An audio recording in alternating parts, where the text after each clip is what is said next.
Ya, untuk mengetahui kondisi terkini di kawasan Kota Tua, kita akan menghubungi Patricia Mapalie dan juru kamera Veriska Immanuel. Ya, Patricia, ini meskipun kawasan Kota Tua ditutup, namun masyarakat masih berkunjung ke sana.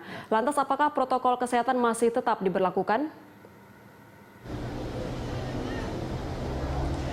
Ya, pastinya protokol kesehatan tetap diberlakukan di kawasan wisata Kota Tua di sini, Anggita, di mana dari pengelola wisata Kota Tua di sini memberlakukan protokol kesehatan seperti yang pertama pada saat masuk akan dilakukan pengecekan suhu tubuh, kemudian juga pengecekan apakah menggunakan masker atau tidak.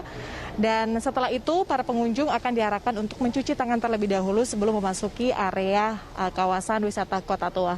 Dan memang meskipun dari kawasan Kota Tua ini masih dilakukan penutupan atau ditunda pembukaannya, namun sejumlah tempat makan dan juga kafe-kafe seperti itu sudah diizinkan untuk beroperasi atau dibuka kembali, sehingga bagi para pengunjung yang akan datang ke wisata Kota Tua, meskipun mungkin tidak bisa menuju ke sejumlah tempat di kawasan Kota Tua ini, tapi bisa paling tidak pergi ke tempat-tempat makan atau kafe-kafe yang sudah diizinkan untuk beroperasi.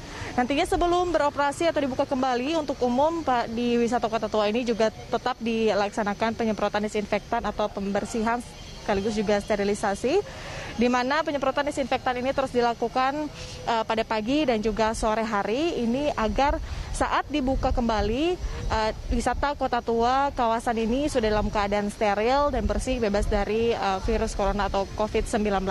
Kalau mungkin Anda lihat di belakang saya, Anggita, ini merupakan area luar di luar dari Taman Fathahillah atau Museum Pedagang kaki lima juga sudah mulai menjajakan jajanannya di sini, dan memang untuk pedagangnya sudah mulai ramai, tapi untuk pengunjungnya bisa saya katakan masih sedikit atau tidak terlihat adanya kepadatan di sini.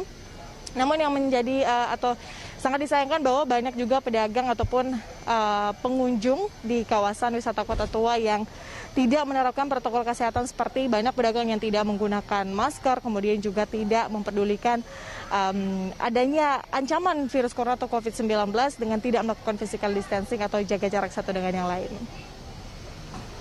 Ya, Patricia, lalu kapan rencananya pembukaan wisata Kota Tua ini akan dibuka kembali?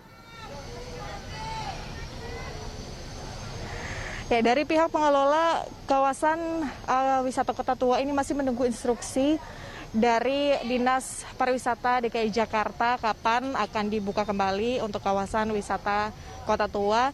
Jadi belum ada tanggal pasti kapan akan dibuka kembali kawasan wisata ini, namun yang pasti ada beberapa tenan, begitu tadi saya katakan ada beberapa tempat makan, kemudian juga kafe yang sudah dibuka, dan juga ada sejumlah museum seperti Museum Fathahillah dan juga Museum Wayang juga sudah kembali beroperasi di sini, namun memang tetap dengan menerapkan protokol-protokol kesehatan.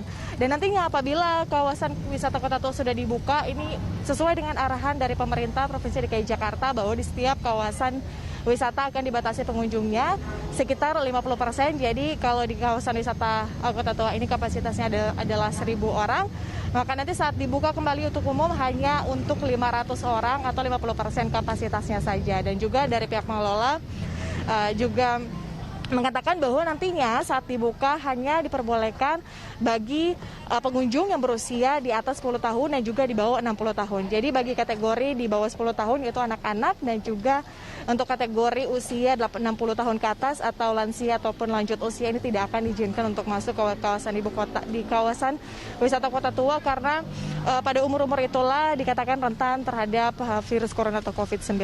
Jadi hal inilah yang dihindari begitu dari pihak pengelola, sehingga saat wisata Kota Tua dibuka kembali, ini benar-benar memperhatikan protokol-protokol kesehatan yang ada, dan juga tidak malah memperlebar untuk penyebaran COVID-19 atau virus corona. Demikian, Anggita. Baik, terima kasih Patricia atas laporannya. Selamat bertugas kembali. Pemirsa, demikian laporan dari Patricia Mapalie dan juru kamera Veriska Immanuel langsung dari kawasan Kota Tua, Jakarta Barat.